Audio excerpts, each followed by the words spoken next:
Following in her father's business and political footsteps, Ivanka Trump has a knack for making headlines for all the wrong reasons, sometimes through little fault of her own. But from shady comments to cringeworthy moments, let's look at Ivanka Trump's history of controversial TV appearances. Ivanka Trump co-hosted the 1997 Miss Teen USA beauty pageant, staged by the organization's then-owner, her father Donald Trump, without any notable on-air experience. An audience of millions watched the youngster, who was only 15 at the time, fluff her way through the high-profile gig. Alongside co-host J. Eddie Peck, teen expert Ivanka regularly became tongue-tied in front of the cameras and was prone to cracking cringeworthy jokes, including this post-swimsuit round clanger. Thanks, Eddie. I can guarantee my brothers were loving that. Are any of you up there single? As Vicky Ward described in her book about Ivanka and her husband Jared Kushner, Kushner Inc., the teen seemed, quote, horrendously nervous throughout the event. However, the journalist did concede that Ivanka would recover and mature in this regard as she got older and continued to give TV appearances, adding that, quote, Ivanka's glossy looks and poise eventually became an important extension of her father's brand.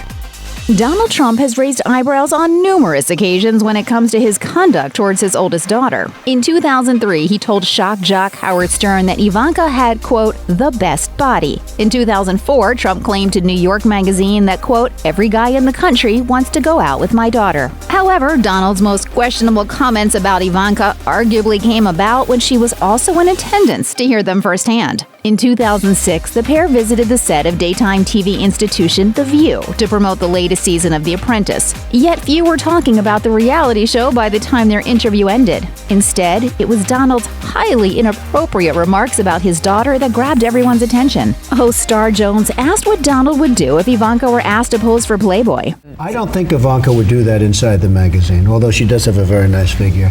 I've said that if Ivanka weren't my daughter, perhaps I'd be dating her. You know? Stop it! Oh, it's so weird!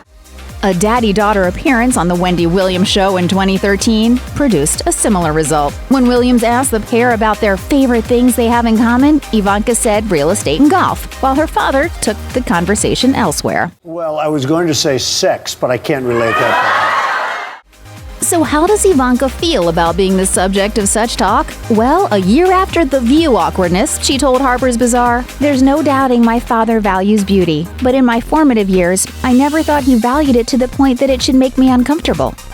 Ivanka Trump once again found herself in the headlines for a talk show appearance in 2007. But on this occasion, it was fellow Jimmy Kimmel Live guest Andy Dick whose behavior towards the heiress made everyone feel uncomfortable. Not exactly known for his decorum, the comedian got a little too handsy while positioned next to Ivanka on the late-night show, rubbing her legs without permission after noticing they were covered in glitter. Understandably, she didn't appreciate this invasion of her personal space and slapped his hand away as Kimmel warned him not to do it again. Kimmel was forced to physically restrain the funny man when his hands continued to wander. Donald Trump will kill both of us. Dick was eventually escorted off the set. Kimmel told Extra that Dick didn't apologize for his behavior and didn't seem to grasp what all the fuss was about. When the clip resurfaced a decade later, when Donald was president, Dick wrote of the incident on Instagram. The time I groped Trump's daughter Ivanka on Jimmy Kimmel Live, her legs were sparkling and I was trying to see if the glitter would wipe off. I also mistakenly thought she would date me. I was jokingly carried off by security. Is anybody gonna carry Donald Trump off? No joke. Confusing times. Ivanka Trump proved that she'd inherited her father's love of product placement with a seemingly shameless bit of TV advertising for her jewelry company in the wake of the 2016 presidential election. While appearing on 60 Minutes, the businesswoman sported a bracelet worth almost $11,000. Shortly after the episode aired, NBC News reported that Ivanka Trump Fine Jewelry had sent out a style alert email to fashion journalists promoting the piece from its Metropolis collection. It's not known whether Ivanka was aware of the email in question, but that didn't stop criticism that she was allegedly trying to profit from the coverage of the election. Shifting the blame on a well-intentioned marketing employee, the company's president, Abigail Clem, stated in part to the news outlet, "We are proactively discussing new policies and procedures with all of our partners going forward." Of course, this wasn't the first time that Ivanka had been caught up in such a furor either. At the Republican National Convention earlier that same year, she wore a white floral outfit from her own fashion line.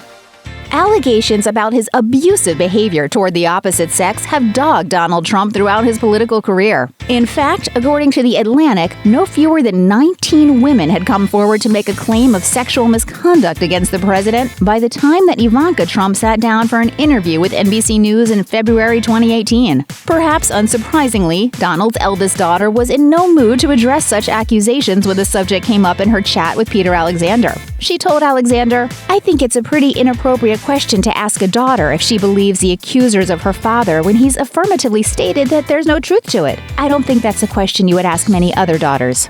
I believe my father. I know my father. So I think I have that right as a daughter to believe my father. The response enraged several critics, including Vogue's Bridget Reed, who argued that the heiress was guilty of being selective when deciding whether to speak as a senior White House representative or as Donald's daughter. Reed wrote, "Actually, Ivanka, it is entirely appropriate to be asked to address the behavior of your boss, especially when you claim to use the position, access, and platform he affords you to advocate on behalf of women in the workplace." Ivanka Trump didn't exactly make a great impression when she appeared on Good Morning America in November 2018. The presidential advisor didn't seem to be aware of a controversial immigration policy that her father had only just implemented days before. In a Thanksgiving Q&A, Trump revealed he'd given authorization for troops to, quote, use lethal force against any asylum seekers and migrants at the U.S.-Mexican border. If they have to, they're going to use lethal force. Yet, less than a week later, his eldest daughter claimed that nothing of the sort had been officially approved. When asked about the matter by Deborah Roberts, Ivanka replied, I don't believe that that's what he said, but his primary role as commander-in-chief is obviously to protect the nation's borders. The first daughter, after a brief pause, laughed off the idea. Lethal force in this case would, that is not, I think, something that anyone's talking about. However, the well-prepared interviewer made sure she came with the receipts and subsequently showed footage of Donald's remarks. Ivanka tried to brush things off, claiming that the president was only talking about lethal force as a last resort for those who allegedly pose a serious threat to national security. The issue of immigration got Ivanka Trump into hot water once again when she was interviewed on Face the Nation in December 2019. When questioned about her father's controversial policy of separating migrant children from their families at the U.S.-Mexican border, the presidential advisor immediately tried to pass on the responsibility. Ivanka told Margaret Brennan, Immigration is not part of my portfolio, obviously. The first daughter then steered the conversation away from family separation, saying, I think everyone should be engaged, and the full force of the U.S. government is committed to this effort to border security, to protecting the most vulnerable. That includes those being trafficked across our border, which this president has committed to countering, and combating human trafficking in an incredibly comprehensive, aggressive way. Unsurprisingly, Ivanka's buck passing didn't go down well on social media. The Democratic Coalition's Stephanie Kennedy posted on Twitter, Whoa! Slow that roll, Face the Nation. Ivanka's staying in her tidy, lazy little lane. Trump's systematic torture plots to terrorize immigrant families and their children are simply not Ivanka's issue. Meanwhile, Newsweek columnist Naveed Jamali tweeted, What qualifies Ivanka Trump to have an opinion on anything she is talking about? Check out one of our newest videos right here. Plus, even more Nicki Swift videos about the latest hot topics are coming soon. Subscribe to our YouTube channel and hit the bell so you don't miss a single one.